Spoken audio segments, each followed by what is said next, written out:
ఏదైతే నిన్న జగన్ గారు ఓపెన్ ఛాలెంజ్ చేశారో సిబిఐతో విచారణ చేపిద్దాం మనం జాబ్స్ ఏదైతే ఏపీలో ఇచ్చామనేది వాళ్ళు ఎందుకు యాక్సెప్ట్ చేయట్లేదు సార్? ఆ ఛాలెంజ్ యాక్సెప్ట్ చేసేంత కేపబిలిటీస్ లేవంటారా, లేకపోతే మనకెందుకు అనుకుంటున్నారా వాళ్ళు? బేసిక్గా ఎప్పుడైతే జగన్మోహన్ రెడ్డి గారు నిన్న ప్రెస్ మీట్ లో సిబిఐ ఛాలెంజ్ రెండింటిపైన అడిగాడు. ఉమ్, మా ప్రభుత్వం జరిగింది, మీ ప్రభుత్వం జరిగింది, మొత్తం మీద ఏమన్నారు. మనం కూడా ఎవరైనా సామాజిక స్పృహంలో ఎవరైనా ఈ డిమాండ్ని యాక్సెప్ట్ చేస్తారు. రీజన్ ఏంటి?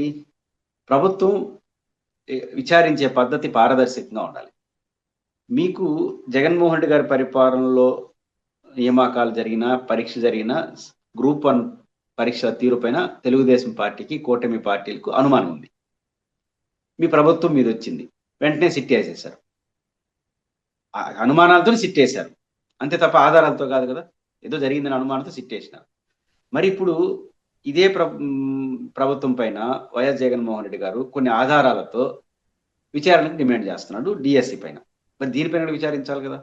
గ్రూప్ 1 పైన మీకు అనుమానం వస్తే సిట్ వేస్తారు. ప్రతిపక్షానికి కానీ ఇతరులకు కానీ అనుమానం వచ్చి కొన్ని ఆధారాలు చూపిస్తే కోర్టుకు వెళ్ళండి, లేకపోతే అసెంబ్లీకి చర్చకు రండి. అంటే మీకు అనుమానం వస్తే విచారణ, ప్రతిపక్షాలకు అనుమానం వస్తే కోర్టుకు రండి, లేకపోతే అసెంబ్లీకి వచ్చి చర్చిస్తా అనే దాంట్లోనే డొల్లతనం ఉంటుంది. కాబట్టి ఖచ్చితంగా మన అసెంబ్లీ రెండోది జగన్ గారి యొక్క డిమాండ్ ఎందుకు ప్రయారిటీ పెరుగుతా ఉందంటే ప్రభుత్వం వ్యవహరిస్తున్న తీరు. మీరు చూడండి, శాసనసభ శాసన మండలి 4 రోజులు జరిగినాయి కదా. జగన్మోహన్ రెడ్డి గారిని రాడు, ఆయన తెలుసు కదా, రాడని చెప్పేనాడు, ముందే చెప్పేనాడు. ఆడికి రమ్మంటారు, దమ్ముంటే రా చర్చిద్దాం, ఎట్లా రాడు కదా, అసెంబ్లీ చర్చిస్తారు. చర్చిస్తాం రెడీ అని చెప్పిన వాయిదా తీర్మానం శాసన మండలిలో చర్చించరు. అదే లాజిక్కే అర్థం కాల. చర్చించకూడదున్నప్పుడు 2 చోట్ల చర్చించకూడదు. ఎక్కడ ప్రభుత్వం డిఫెన్స్ లో పడతా ఉందంటే ఇక్కడ లోకేష్ గారు పదే ఇప్పుడు 4 సార్లు అడిగాను, 40 సార్లు అడిగి చెప్తున్నాడు కదా అసెంబ్లీలో. మరి అది లోకేష్ గారు శాసన మండలికి పోయేదానికి కూడా రైట్ ఉంది, ఎందుకంటే consult education minister, cabinet minister. మరి శాసన మండలిలో పోయి అడగండి, ఏ ప్రశ్న సరే మీ నాయకుడు ఎట్టా రాలేకపోతున్నాడు, మీరైనా రండి, వచ్చారు సంతోషం, పటాపటా తేల్చేస్తారు, ఎందుకు చెప్పలేదు? శాసన మండలిలో అడిగిన చోటే విచారణ ఒప్పుకోరు. డిమాండ్ చేసేటప్పుడే మీరు ఇంకొక గమ్మత్తైన విషయం చూడలేదు. ఇక్కడ డిమాండ్ చేసి ఇక్కడ కౌన్సిల్లో ఫైట్ చేసేటప్పుడే అక్కడ అసెంబ్లీలో ఆయన పేపర్ చదువుకుంటా ప్రెజెంటేషన్ ఇచ్చుకుంటా వెళ్ళిపోయాడు. అంటే శాసన మండలిలో మనకు జరిగే విమర్శలకు అసెంబ్లీకి సమాధానం చెప్తారన్నమాట. అంటే ఎదురుగా ఉంటే సమాధానం చెప్పడం ఇది ఒక విచిత్రమైన వాదన. కాబట్టి ప్రభుత్వం కనీసం ప్రజలు గమనిస్తుంటారు. నేను డిఎస్సీలో ఏం జరిగింది, జగన్ గారు చెప్పినంత కరెక్టా తప్ప జోలికి వెళ్ళట్లేదు. కామన్ సెన్స్, మీరు జగన్ గారిని బయట రాడు అనుకున్న ఆయన సవాల్ చేస్తారు, వచ్చి మేము రెడీ అయిన చోట ఏమో హౌస్ లో కూర్చొని దాని వాయిదాలు వేసేస్తున్నారు, అలో చేయట్లేదు. దీన్ని ఎలా చూడాలి? కాబట్టి ఎప్పుడైతే శాసన మండలిలో చర్చించకుండా శాసనసభలో ఉపన్యాసాలు చెప్పడం, బహిరంగ చర్చకి రమ్మని చెప్పడం, మీకు అనుమానం ఉన్న గ్రూప్ 1కి మాత్రం సిట్ వేస్తారు, ప్రతిపక్షాలు అనుమానిస్తున్న దానికి మాత్రం మీరు కోర్టుకు వెళ్ళండి, లేకపోతే ఆధారాలు తీసుకురండి. ఆధారాలు ఎట్లా తీసుకొస్తారు? ఇప్పుడు స్పోర్ట్స్ కోటా మీద విమర్శలు ఉన్నాయి. జగన్ గారు ఒక ప్రస్తావన ఇచ్చారు, పేపర్ సెట్టింగ్ డిపార్ట్మెంట్ చూసే ఒక ఐఏఎస్ ఆఫీసర్ని, అధికారిని అనుకుందాం, పరీక్ష నిర్వహించే వాళ్ళు ఇద్దరిని ఒకరినే పెట్టారు అంటారు. అది కరెక్ట్ కాదు, క్రాస్ చెకింగ్ అవకాశం ఉండదు. పేపర్ సెట్టింగ్ డిపార్ట్మెంట్కి ఒక ఆఫీసర్ ఉండాలి, ఆ పేపర్ ద్వారా వచ్చి పరీక్ష నిర్వహణ చేసే డిపార్ట్మెంట్కి ఇంకొక ఆఫీసర్ ఉండాలి. అందుకు భిన్నంగా రెండింటిని ఒకటే పెట్టారు, ఇది అనుమానానికి తొలి బీజం పడింది అంటారు. దీనికి లోకేష్ గారు ఇచ్చిన అద్భుతమైన సమాధానం ఏంటంటే, పక్క రాష్ట్రాల్లో చాలా ఉన్నాయి అన్నారు. నేనేమంటే ఈ రాష్ట్రంలో ఉందని చెప్పాలి కదా. డిఎస్సి అంటే తెలుగుదేశం, తెలుగుదేశం అంటే డిఎస్సి అని మాట్లాడుతున్నారు కదా. డిఎస్సి తెలుగుదేశం గతంలో నిర్వహించిన డిఎస్సి ఇట్లా పెట్టామని చెప్పొచ్చుగా. ఈ రాష్ట్రంలో ఒక ఉదాహరణ చెప్పాలి. మీరు పక్క రాష్ట్రంలో ఉన్న పని ఆ రాష్ట్రం పేరు చెప్పాలి. తమిళనాడు పేరు, పక్క రాష్ట్రాల్లో చాలా రాష్ట్రాల్లో ఇట్లా ఒకే అధికారం ఉన్నాడు, ఉంటే తప్పేంటి అని. పక్క రాష్ట్రాల్లో ఉంటే ఆ పేర్లు చెప్పాలి. పక్క రాష్ట్రాలు మనకి దీని ఆదర్శం కదా. మన రాష్ట్రంలో అందులో డిఎస్సి అంటే తెలుగుదేశం, తెలుగుదేశం డిఎస్సి కదా. మేము గతంలో నిర్వహించిన 4 డిఎస్సీలు పద్ధతిగా చేసాం, ఇదిగో ఒకే ఆఫీసులో ఎందుకు చెప్పలా? జగన్ గారు అడిగింది ఆంధ్రప్రదేశ్లో వ్యవహారం.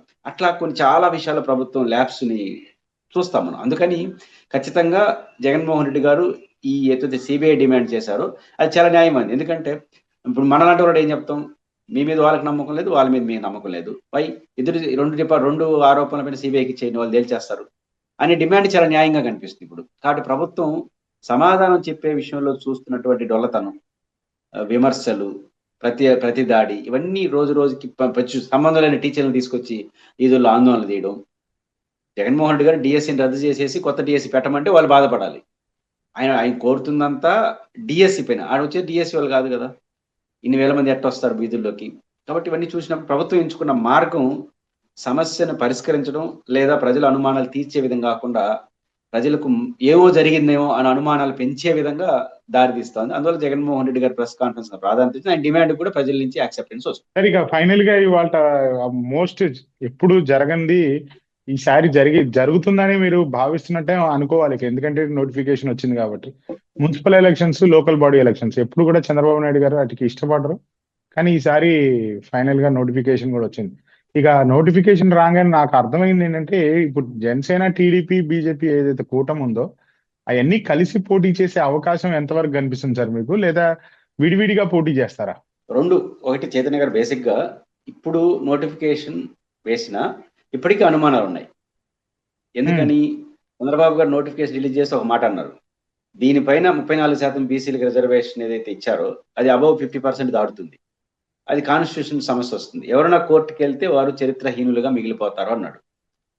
అంటే ఆల్రెడీ వెళ్ళేదానికి ఎవరో ఒకరు ఉంటారు పోతారు, అంటే దీన్ని ఎవరైనా వైసీపీ వాళ్ళు వెళ్తారని ఆయన అంటాడు. ఇంకా రేపటి నుంచి జరిగేది అదే కదా.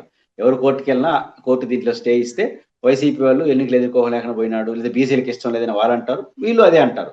ఆల్రెడీ అనిల్ కుమార్ యాదవ్ గారు చెప్పారు కదా, 34% ఇచ్చాడు, ఎవరో ఒకరితో వేయిస్తాడు, మా పైన వండేస్తాడు అని ఆల్రెడీ ఆయన ప్రెస్ మీట్ పెట్టి చెప్పేసాడు అనిల్ కుమార్ యాదవ్, వైసీపీ మాజీ మంత్రి. ఆయన ఆల్రెడీ చరిత్రహీనులు అయిపోతామని చెప్పి, అంటే ఇద్దరు రాళ్ళు రెడీ పెట్టుకున్నారు. ఎవడు ఆపేసినా అది వైసీపీ వాడు అని వాళ్ళు అంటారు, తెలుగుదేశం వీళ్ళు అంటారు. అంటే ఆపడానికి స్కోప్ ఉందనే కదా 35% ఎప్పుడైతే బీసీ రిజర్వేషన్ ఇంక్లూడ్ చేశారో. దీని పరిష్కారం నిజాయితీగా జగన్ మార్గాన్ని ఎంచుకోవాలి. జగన్మోహన్ రెడ్డి గారు ఉదాహరణకు మా తిరుపతి, విజయవాడ, విశాఖపట్నం జనరల్ మేయర్ సీట్లు వచ్చినాయి, బీసీలకు ఇచ్చాడు. దీనికి చట్టం చేయాల్సిన అవసరం లేదు. ఇప్పుడు ప్రభుత్వం రాజ్యాంగపరమైన సమస్యలు ఉన్నప్పుడు అది పరిష్కారం అయినంత వరకు దాని జోలికి వెళ్ళకూడదు. అప్పుడు ఏం చేయాలి? తెలుగుదేశం పార్టీ తనకి ఇస్తున్నటువంటి మున్సిపల్ మేయర్లు 34% బీసీలకు ఇచ్చేసేది. మీరు ఇస్తే 1-2% ఎక్కువ జగన్ ఇస్తారు. ఆల్రెడీ లాస్ట్ 50% ఇచ్చాడు ఆయన.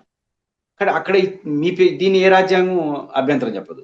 అది చేసేసి అది పరిష్కారం అయిన తర్వాత ఇంక్లూడ్ చేయాలి. మీరు దాని పరిష్కారం కాకుండా ఇంక్లూడ్ చేశారంటే ఎవరన్నా కోర్టుకి వెళ్తే ఆగిపోతే ఆ పేరుతో ఆగిపోస్తా అని ఒక చిన్న అనుమానం ఇప్పటికీ ప్రజల్లో ఉంది. సరే, అది ఏమవుతుందో చూడాలి. రెండో పాయింట్, జనసేన, తెలుగుదేశం, బీజేపీ కలిసే పోటీ చేస్తారు. 100% కలిసే పోటీ చేస్తారు.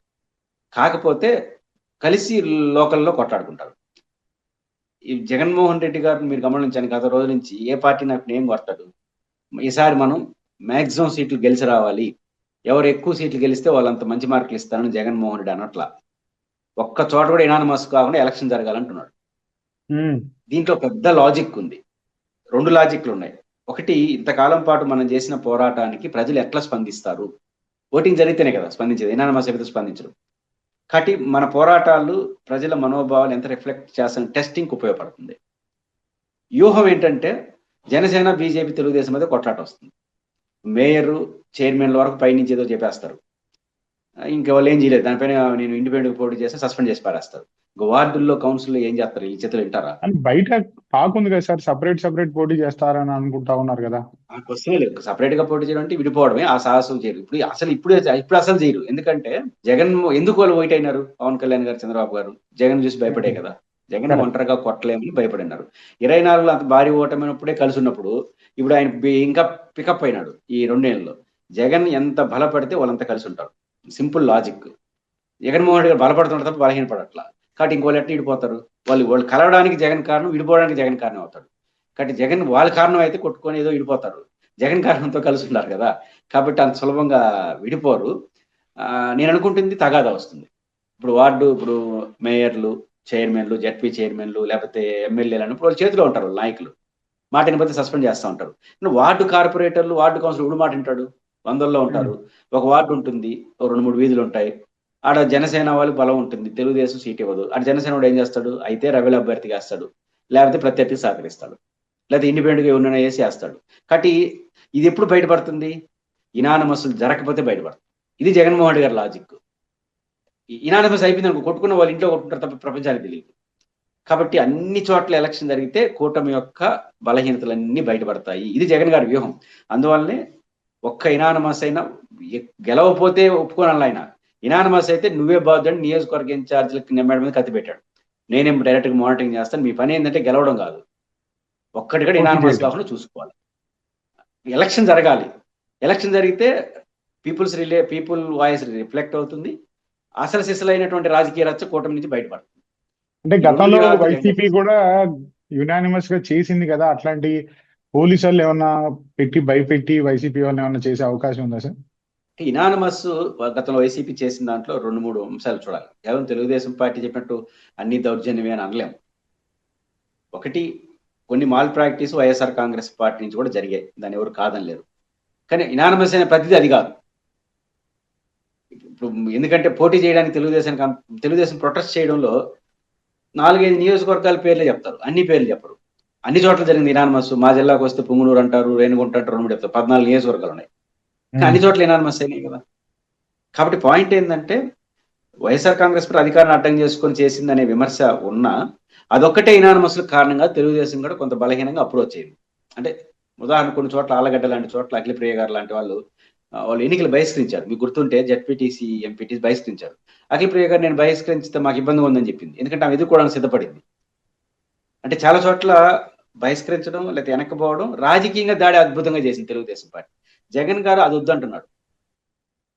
తెలుగుదేశం పార్టీ భయపడడమో, రాజీ పడడమో, లేకపోతే వీళ్ళు భయపెట్టడం ఏదో జరుగుంటే జరుగుండాలి. ఈ మూడింటిని ఎదుర్కొందాం అంటాడు జగన్ గారు. ఎదుర్కొంటేనే మీరు నిలబడతారు, ఎదుర్కోనేది లేకపోతే నేను ఆ ఇన్ఛార్జిని బాధ్యుని చేస్తాను అంటున్నాడు. అందువల్ల కొంచెం భయం ఉంటుంది. వైసీపీలో నేచర్, కాంగ్రెస్ నేచర్ ఉంది కాబట్టి నేచురల్ గా వాళ్ళు గెలిచినా ఓడినా ఫైటింగ్ వాళ్ళలాగా వదిలే పరిస్థితి ఉండకుండా ఫైటింగ్ అయితే చేస్తారు కాబట్టి ఎలక్షన్ జరిగే అవకాశాలు ఎక్కువ ఉంటాయి. కానీ మీరు మీ ఫైనల్ డిసిజన్ అయితే వాళ్ళు కలిసే ఉంటారు అని మీరు ఫైనల్ గా వడ్డీకి చెప్పవచ్చు. జగన్మోహన్ రెడ్డి గారు బలంగా ఉన్న రోజులు కలిసే ఉంటారు. చూద్దాం సార్ వాళ్ళు అసలు ఎట్లా పోటీ చేస్తారో ఏంటో. ఏదో కొంచెం అలిగినట్టు కూడా కనిపిస్తా ఉంది సార్ పవన్ కళ్యాణ్ గారు. అలగడం అనేది రొటీన్ రోజు పనే కదా. మీకు మొన్న బుగ్గన రాజేంద్ర రెడ్డి గారిని ఒక ఫంక్షన్ లో కలిసినప్పుడు ఒక జోక్ చేశాడు ఆయన. ఆయన ఏమంటాడంటే ఒక జనసేన మిత్రుడిని నన్ను కలిశాడు, ఆ టీవీలో కూడా మాట్లాడినాడు. కలిసినప్పుడు ఏమయ్యా మీ నాయకుడు ఉన్నాడు ఉప ముఖ్యమంత్రిగా, ఆ కాపు నేస్తమైనా బాగా ఇయ్యచ్చు కదా నేను అన్నా అంట ఆయనతో.